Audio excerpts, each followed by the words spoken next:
Oklahoma still has relatively inexpensive homes. But home prices have outrun Oklahoma paychecks, while higher borrowing costs have made the gap harder to overcome. The question is not whether an Oklahoma house costs less than one in Colorado, Texas, or California. The question is whether an Oklahoma family earning an Oklahoma paycheck can afford an Oklahoma home. Increasingly, the answer is no. For decades, one of Oklahoma's selling points has been simple. Housing is cheaper here. It still is. But a cheaper house is not necessarily an affordable house. What matters is how much house the paycheck can buy. That is the part of the housing affordability argument that often gets lost. The cleanest way to see what happened is to use the same financing assumption in both periods. Assume a 10% down payment and a 30-year fixed mortgage. Then add estimated property taxes, homeowners insurance, and private mortgage insurance. This keeps the comparison simple. Same test, different burden. Using the same 10% down structure in both periods, the estimated all-in monthly housing cost rises from roughly $595 a month in 2000 to about $1,996 today. Notice something important. The mortgage rate itself was higher around 2000. The problem is not simply that interest rates went up. It is that the amount a family must finance has become dramatically larger. A 10% down payment on a roughly $262,000 Oklahoma home requires about $26,000 upfront. 20% requires more than $52,000. For many households trying to buy their first home, that difference can determine whether they can get through the front door at all. But the smaller down payment means borrowing more money and, on a conventional mortgage, usually paying PMI. The current market example shows the trade-off clearly. With 20% down, the estimated monthly housing cost is about $1,709. With 10% down, it rises to about $1,996. The buyer saves about $26,000 upfront, but pays roughly $286 more each month.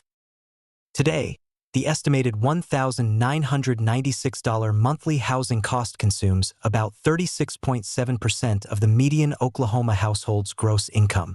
Using the same 10% down comparison in 2000, the estimated $595 monthly cost consumed only about 21.4% of the median household paycheck. In other words, the typical home now takes roughly 15 percentage points more the family's income every month before groceries, transportation, healthcare, or anything else is paid. Then come property taxes, homeowners insurance, PMI, and after that come utilities, maintenance, repairs, and everything else that comes with owning a house. Housing costs tell only half the story. The other half is income. The Census Annual Household Income Series shows Oklahoma median household income at $65,310 in 2024, while the national median was $83,730. That is a gap of $18,420 a year. Back in 2000, the gap in that same annual census income series was less than $10,000. The two lines have not converged. They have moved farther apart. There is a legitimate argument that Oklahoma needs more housing. More construction can ease shortages, improve competition, and restrain price growth. Local governments should look carefully at unnecessary barriers that prevent homes from being built where people want to live.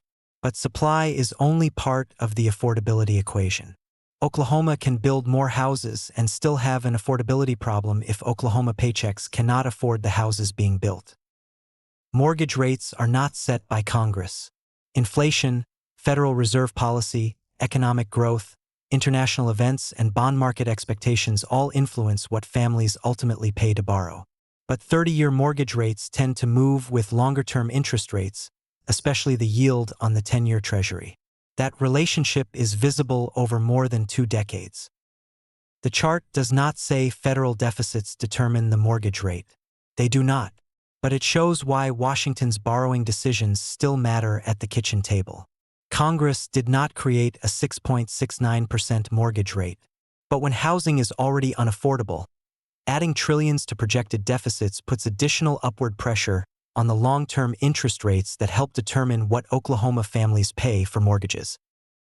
CBO estimated that the 2025 federal reconciliation law would increase federal deficits by about $3.4 trillion from 2025 through 2034 before the additional cost of servicing that debt. CBO later estimated that higher debt service costs would raise the cumulative deficit effect to about $4.1 trillion. 14 basis points did not create America's mortgage problem. But when a household is already stretched trying to buy a home, it moves in the wrong direction. That brings the argument back home. Washington helps make borrowed money more expensive. Oklahoma's weak household income performance compared to other states leaves families less able to absorb it. The family trying to buy the house gets squeezed from both directions. For years, Oklahoma's economic development pitch has emphasized its advantages as a low-cost state. Relatively inexpensive land and housing, lower taxes, and a comparatively low cost of doing business. Those advantages have value. But an economic development strategy ultimately has to pass another test. What happened to the household paycheck? Oklahoma should build more homes. It should remove unnecessary barriers to construction where they exist. Washington should also recognize that trillions of dollars in additional borrowing eventually have consequences beyond the federal budget. But Oklahoma needs something else just as badly: an economy that produces paychecks capable of buying the houses we build. In the next article, Why Oklahoma Housing Got Harder to Afford, the federal and state policies behind the squeeze, we'll follow the money from Washington to the Oklahoma Capitol and examine the policy choices that increased borrowing pressure, weakened household purchasing power, and left Oklahoma families trying to catch up.